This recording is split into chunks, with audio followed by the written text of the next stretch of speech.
دوستو کہا جاتا ہے کہ ہرقل بادشاہ خاص مٹی سے بنی سراہی سے ٹھنڈا پانی لے کر پیتا تھا تو دنیا اس کی اس آسائش پر حسد کیا کرتی تھی۔ تو اگر آج اس کے سامنے اپنے گھر کے فرج کا پانی پیش کر دیا جائے تو وہ بیچارہ کیا سوچے گا؟ اگر قارون کو بتا دیا جائے کہ آپ کی جیب میں رکھا ATM کارڈ اس کے خزانوں کی ان چابیوں سے زیادہ بہتر ہے جنہیں اس کے وقت کے طاقتور ترین انسان بھی اٹھانے سے عاجز تھے، تو قارون پر کیا بیتے گی؟ اگر کسرا کو بتا دیا جائے کہ آپ کے گھر کی بیٹھک میں رکھا صوفہ اس کے تخت سے کہیں زیادہ آرام دہ ہے تو اس کے دل پر کیا گزرے گی؟ اور اگر قیصر روم کو بتایا جائے کہ اس کے غلام شتر مرغ کے پروں سے بنے جن پنکھوں سے اسے ہوا پہنچایا کرتے تھے آپ کے گھر کے پنکھے اور AC کے 1000ویں حصے کے برابر بھی نہیں تھے تو اسے کیسا لگے گا؟ آپ اپنی خوبصورت کار لے کر ہلاکو خان کے سامنے پھراٹے مارتے ہوئے گزر جائیں، کیا اب بھی اسے اپنے گھوڑوں پر غرور اور گھمنڈ ہوگا؟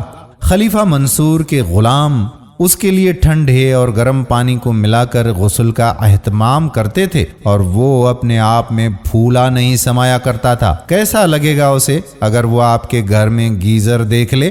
جناب، آپ بادشاہوں کی اسی راحت میں نہیں رہ رہے ہیں، بلکہ سچ یہ ہے کہ بادشاہ آپ جیسی راحت کا سوچ بھی نہیں سکتے تھے، مگر کیا کیجئے کہ آپ سے تو جب بھی ملیں آپ اپنے نصیب سے نالاں ہی نظر آتے ہیں۔ ایسا کیوں ہے کہ آپ کی جتنی راحتیں اور جتنی وسعتیں بڑھ رہی ہیں آپ کا سینہ اتنا ہی تنگ ہوتا جا رہا ہے؟ الحمدللہ کہیے، شکر ادا کیجئے اللہ رب العزت کا، خالق کی ان نعمتوں کا جن کا شمار بھی نہیں کیا جا سکتا۔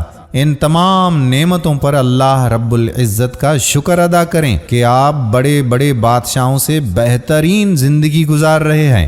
اللہ تعالی ہمیں شکر گزار بندوں میں شامل فرمائے اور سیدھے راستے پر چلنے کی کامل توفیق عطا فرمائے، آمین ثم آمین یا رب العالمین۔